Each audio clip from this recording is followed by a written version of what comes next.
ये लो गाइस, तुम्हारा खाना आ गया। और ये आपका Jain food without onion garlic. Thank you. शुक्रिया। सॉरी गाइस, मुझे नहीं पता था कि तुम लोगों में ऐसा कुछ रिचुअल होता है।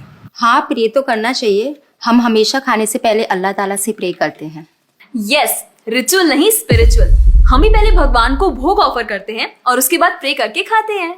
लेकिन तुम्हारा भगवान यहाँ आके कैसे खा सकता है? जैसे वो तुम्हारी दुआ कानों से सुन सकता है, वो वैसे ही यहाँ पर आके खा भी सकता है।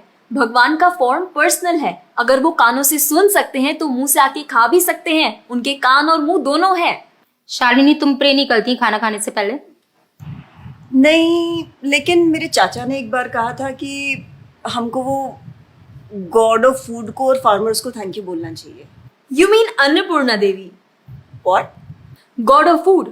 यस, हमें उन्हें थैंक करना चाहिए और साथ में फार्मर्स को भी। But I believe in watering the roots. देखो, हम हमेशा क्रिएशन को तो अप्रिशिएट करते ही हैं, लेकिन हम क्रिएटर को ना अप्रिशिएट करना भूल जाते हैं। अभी सोचो, पानी ना हो, हवा ना हो, उपजाऊ मिट्टी या धरती माँ ना हो, तो फार्मर क्या कर लेगा? So I believe that we should be thanking the creator, the lord who is providing us with all the basic necessities. Point. अब तुम किस किस को थैंक करेगा? वैसे भी तुम्हारे 33 करोड़ तो देवी देवता है। बताओ, किस किस को थैंक करेगा तुम? और शालिनी, तुम बताओ, तुम किस गॉड को मानता है? मैं ऐसे किसी गॉड को नहीं मानती, लेकिन I think Shiva is a big god. See, I am very sorry, but आपने अपने वो बड़े भगवान का स्टोरी तो सुना होगा ना, जहाँ वो अपनी मरी हुई वाइफ को शोल्डर पर लेकर पूरे इंडिया का चक्कर लगा रहा है। अब तुम मुझे बताओ, जो गॉड अपनी वाइफ के मरने पे ऐसे कॉमन मैन की तरह रोता है, वो गॉड हो सकता है क्या? अच्छा, may be, I don't know much about this story, but he is very famous. And north में तो राम जी भी बहुत फेमस है ना। उनका स्टोरी तो तुमको पता होगा ना, सबको पता है। उनकी वाइफ को रावण ले गया था। हाँ, पता है। अब तुम मुझे बताओ, वो गॉड है? वो अपनी वाइफ को भी अकेला नहीं बचा के ला सकता। उसको अपनी वाइफ को बचाने के लिए भी वानर सेना की हेल्प चाहिए, और उस वानरों को भी तुम पूछता है। I am sorry. और गीता, तुम कृष्ण को मानती हो, और वो तो हर लड़की के साथ रासलीला करते रहते थे। ऐसा कैसा कैरेक्टर है गॉड का जिसे हर लड़की से प्यार हो जाता है? और वो खुद डर के अपना जन्मस्थान छोड़कर चले गए थे। गॉड को कभी डर लगता है क्या? और जिसे खुद डर लग रहा है, वो तुम लोगों की हेल्प कैसे करेगा? शिट यार, this is so complicated and confusing. It is confusing because you are following the wrong path. It is very beautiful and sacred. I will show you the right path. Enough, Asifa. I know what you're trying to do. And Shalini, कुछ भी confusing नहीं है। You know what the problem is कि तुझे पता ही नहीं है, क्योंकि तूने आज तक शास्त्र ही नहीं पढ़े हैं। तो पता कैसे चलेगा कि क्या सही है और क्या गलत? जन्म कर्म च मे दिव्यम एवं योवेति तत्वतः त्यक्त्वा देहम पुनर्जन्म नैति मामेति सो अर्जुना। भगवान की लीलाओं को समझना इतना आसान नहीं है। उसके लिए शास्त्रों का अध्ययन करना पड़ता है, और वो भी एक प्रामाणिक गुरु के अंडर रह के, उनकी शरण लेके। अब अगर तुमने शास्त्र पढ़े होते तो तुमको ये पता होता कि शिव जी ने जो इमोशंस उसमें दिखाए थे वो शोक नहीं, विरह था। विरह विरह दोनों सेम नहीं होते क्या? Let's start from the basics. शोक इज मेटीरियल एंड विरह इज स्पिरिचुअल। शोक ना दुख की अनुभूति कराता है, whereas जो विरह है उसमें जो सेपरेशन की फीलिंग होती है ना, वो सुख का अनुभव कराती है। भगवान भगवत गीता में ना शोक करने वाले व्यक्ति को मूर्ख बताते हैं। गतासुन अगतासुंश्च नानुशोचन्ति Pandita. A wise man never laments for the living nor for the dead. Bhagavad Gita chapter 2 text 11। अपनों की मौत पे आंसू बहाना शोक है, लेकिन वहीं रामायण देखते देखते जो आंसू निकले ना, वो विरह है, विरह। और ऐसे विरह से हमारा भगवान के प्रति प्रेम बढ़ता है। तो जिस तरह से शिव जी ने विरह को दिखाया था, उसी तरह राम जी भी सीता मैया के जाने के बाद विरह में भटकते हुए रो रहे थे। और यही नहीं, सीता देवी इतनी प्योर है ना कि उन्हें राम जी के अलावा कोई टच भी नहीं कर सकता था। रावण जिनको लेके गया था वो छाया सीता देवी थी।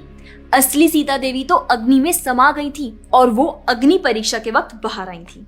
और आसिफा, तू क्या बोल रही थी? भगवान राम को अपनी पत्नी को बचाने के लिए वानरों की मदद लेनी पड़ी थी। I mean, God is all powerful, right? हाँ, I mean वो अकेले भी तो मार सकते थे ना। यार शालिनी, अगर तूने कभी रामायण पढ़ी होती तो तुझे पता होता जब खर और दूषण आए थे अपने 15,000 ऐसे दानवों के साथ जो इंसान को खा जाते थे, उन सब के साथ राम जी ने अकेले बिना किसी की हेल्प के उन सब के चिथड़े उड़ा दिए थे। अब ऐसे राम के लिए रावण को मारना मुश्किल है क्या? हाँ, लेकिन बाद में वानरों की हेल्प क्यों ली? उनको अपनी सेवा में लगाने के लिए, उनकी ग्लोरीज बढ़ाने के लिए। अरे उन्होंने तो एक छोटी सी गिलहरी तक को अपनी सेवा में लगा लिया था। What? कभी पढ़ा हो तो पता हो ना।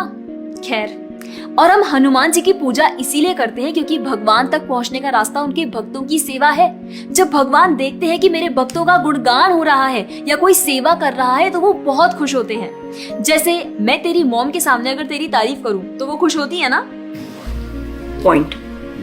इसी तरह भगवान हमसे खुश होते हैं जब हम उनके भक्तों की सेवा करते हैं, पूजा करते हैं। और रही बात 33 करोड़ देवी देवता की, आसिफा तू मुझे ये बता, what is your favourite genre in movies? Psychological thriller. और शालिनी तेरी? Romantic and comedy. एग्जैक्टली। जैसे हर किसी का अपने नेचर के अकॉर्डिंग फेवरेट जॉनर होता है, वैसे ही भगवान ने हर किसी के नेचर के अकॉर्डिंग व्यक्ति के लिए उसके नेचर के अनुसार वेद और पुराण दिए हैं। और उन्हीं पुराणों को फॉलो करके लोग अपनी देवी देवता की तरफ अट्रैक्ट होते हैं। और ये सभी देवी देवता भगवान की ही सेवा कर रहे हैं। जैसे रोशनी के देवता सूर्यदेव, हवा के देवता वायुदेव, बारिश के देवता इंद्रदेव। जैसे एक सरकार चलाने के लिए इतनी सारी पोजीशंस होती हैं, वैसे ही इस पूरे ब्रह्मांड को चलाने के लिए अलग अलग देवी देवताओं की जरूरत पड़ती है। तो मतलब वो अपनी पोजीशन का मिसयूज करेंगे, किसी भी लड़की के साथ कुछ भी करेंगे, रास लीला करेंगे। Stop it Asifa, now you are crossing the line. तुझे पता ही क्या है कृष्ण के बारे में? जो लोग बोलते हैं कि कृष्ण करे तो रास लीला है, हम करे तो कैरेक्टर ढीला है, उनको बोलो पहले भागवतम पढ़ लें। ठीक रास लीला से पहले भगवान ने गोवर्धन उठाया था। उनको बोलो पहले जाके गोवर्धन पर्वत उठाए। पैदा होते ही पूतना को मारा था, बच्चे से एक मच्छर नहीं मारा जाता। When he was crawling, मुख में ब्रह्मांड दिखा दिया था। तू अपने मुंह में अपना ये हॉस्टल ही दिखा दे आसिफा। क्या तुम जानते हो द्वारका में भगवान श्री कृष्ण की 16,108 रानियां थी और सबके अलग अलग महल थे और हर एक महल में श्री कृष्ण सबके साथ होते थे एक ही समय पर। रोज सारी रानियां कृष्ण से खुश थीं और उन सब की जरूरतें कृष्णा पूरी करते थे। क्या किसी नॉर्मल से इंसान के लिए ये सब संभव है?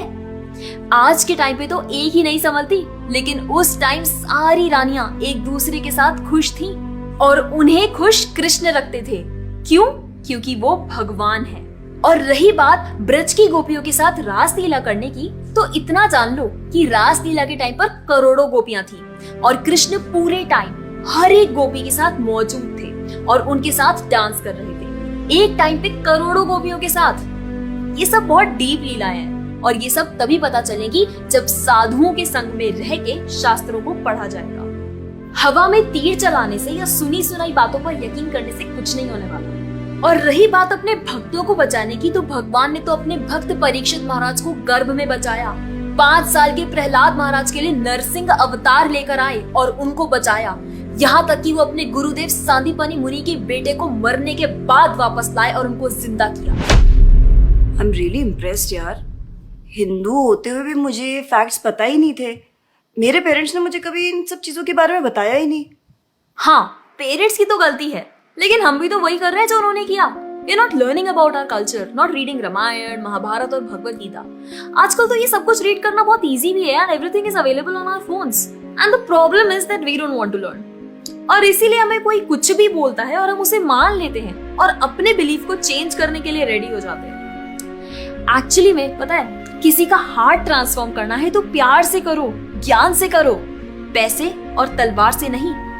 और अब बारी आपकी है। अगर आप भी चाहते हैं कि कोई एड़ा गेड़ा नत्थु गेड़ा अगर आपको कुछ भी ना बोल जाए, आपका बेवकूफ ना बनाए, तो जाइए और अपने कल्चर के बारे में जानिए, ग्रंथ पढ़िए और अपने बच्चों को भी पढ़ाइए। और अगर आप खुद एक बच्चे हैं तो अपना समय यहाँ बर्बाद मत करें। ये वीडियो खत्म हो गया है, जाइए भगवत गीता पढ़िए, थोड़ा पढ़ाई वढ़ाई करिए, भक्त बनिए और फोन चलाना बंद करो। जब देखो मोबाइल में लगे रहते हो। Jokes apart, I think you got the message. तो जितना हो सके अपने ग्रंथ पढ़िए, कल्चर को जानिए और जाकर इस वीडियो को जितना हो सके उतना शेयर करिए ताकि कोई और लड़का या लड़की इस केरला स्टोरी का शिकार ना बने।